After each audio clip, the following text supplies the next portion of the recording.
how the literatures in those period had a particular philosophical thought. Thiruvalluvar, of course, Thirukkural.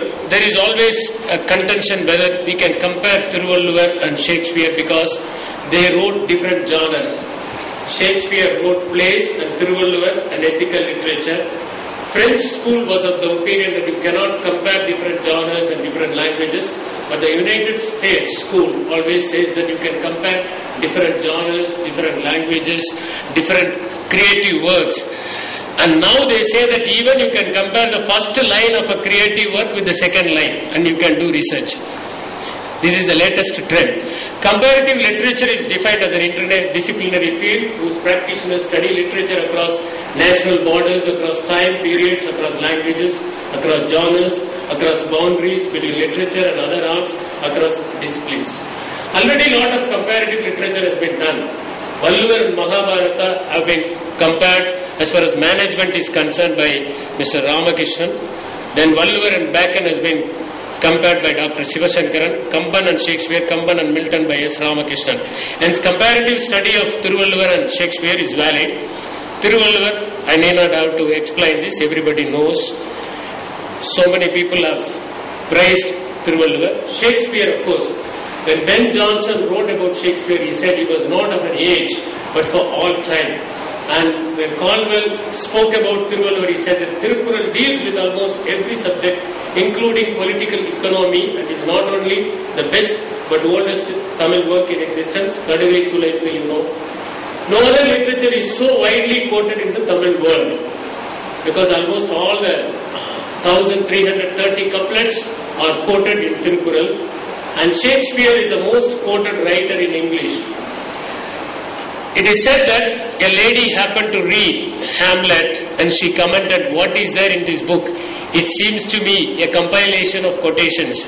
She didn't know that most of the portions of Hamlet is quoted and she thought that it is a book of quotations. Without quoting Thirukkural, it is very difficult to give speech in Tamil. All couplets are quoted.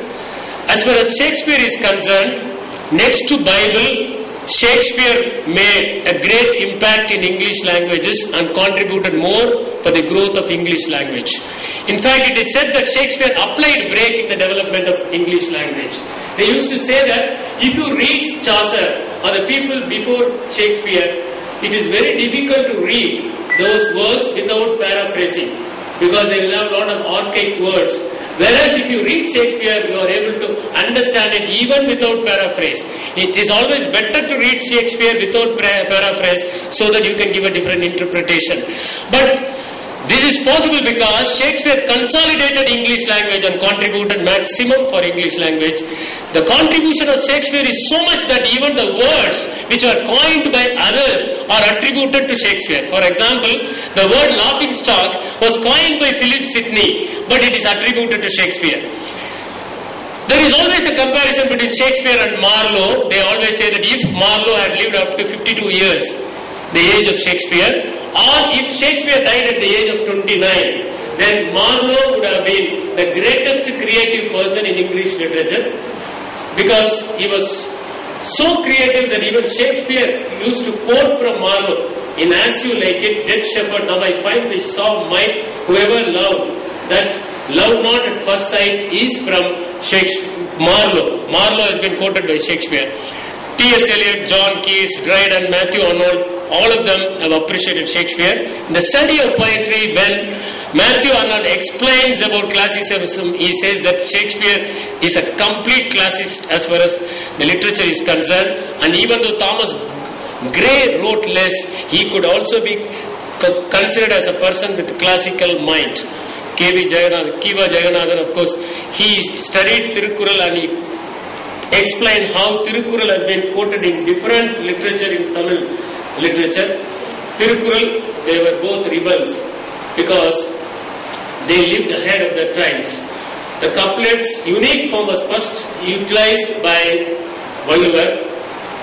In the world literature, you can compare the fragments of Heraclitus and the walled garden of Hakim Sanoy to the works of Thiruvalluvar. Hakim Sanoy, only one line, and similarly fragments of Heraclitus also of one line. For example, the famous quote from Heraclitus is that no man can step into the same river twice, because the moment you step in for the second time, it's a different water and it is a different river and it is not the same river. That is why you should never see a person with preconceived ideas. Yesterday he would have been a different person, so today don't carry the preconceived notions about him, because he's totally a different human being, utterly a new person whom you are going to contact. That's what is Heraclitus. Shakespeare floated the classical unities, three classical unities: unity of time, unity of place and unity of theme. Unity of time means all the plays should be over in 24. They should not tell you a story beyond 24 hours. Then the second thing is it should all happen in the same place. Third thing is it should be either a comedy or a tragedy. But Shakespeare floated all these classical unities. But you would find that Ben Jonson and all strictly followed the classical unities, and he coined a new genre called tragic comedy. Even in the tragedies, for example, Macbeth will be talking to the murderers, and one person will say, I have cut his throat very well and I have killed him. Then he will say, you are the best of the cutthroats I have seen. So Elizabethan era, of course it was a glorious period. So that was the period in which Britain consolidated and the Spanish Armada was won, and then she patronized art, architecture, and Shakespeare used to quote her also. Similarly, Sangam era, any literature has to be viewed with regard to the culture, that is cultural relativism.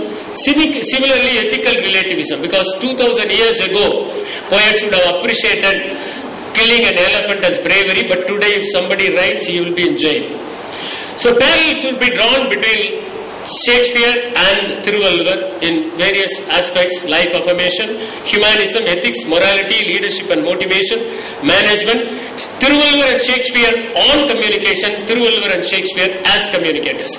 Now life affirmation, the first person to say that Thiruvalluvar has dealt about life affirmation was Albert Schweitzer. Life negation was the philosophical tone in that era. But Thiruvalluvar said life is to be celebrated. Today, we think that we celebrate life, but celebration is different from entertainment. Entertainment is one where you just witness. Celebration is one where you participate. So celebration is one where you participate and enjoy every moment of your life. And Nicola Kasabekis would have written a beautiful book called Zorba the Greek, in which he advocates how life is to be celebrated. It is not hedonism, ethical way of enjoying the life. One can lead a righteous and purposeful life as a family man without sacrificing the human values. That is, what is the worth of shaven head or tresses long if you shun what all the world condemns as wrong? Then similarly, Vayathul Valvangu Valvavan Vaanurayum Deivathul Vaikappadum. These are all the things which show that one has to appreciate life. There is no point in condemning life. Thirukural is not just ethical literature, because Thiruvalluvar deals about love. And it is always, some people are of the opinion that Thiruvalluvar wrote Kamathupal first and then he tried Porutpal, then finally Arathupal. When he became aged, he wrote Arathupal. Kadaipal endrale Kalappupal dane. That is what ar.rahman says about Kamathupal. So, Anbirkum undo adaikum thal aarvalar punkale pusal tharum. See how he eulogizes love, appreciates love. Anbilar ellam tamakuriya. Similarly, Shakespeare, when love speaks, the voice of all the gods make heaven drowsy with the harmony. Love looks not with the eyes, but with the mind, and therefore is winged to Cupid, painted blind. Revenge versus compassion. Inna seidare oruttal avarnana nannayam seidu vidal. Even in Shakespeare also, pray you now, forget and forgive. Marappom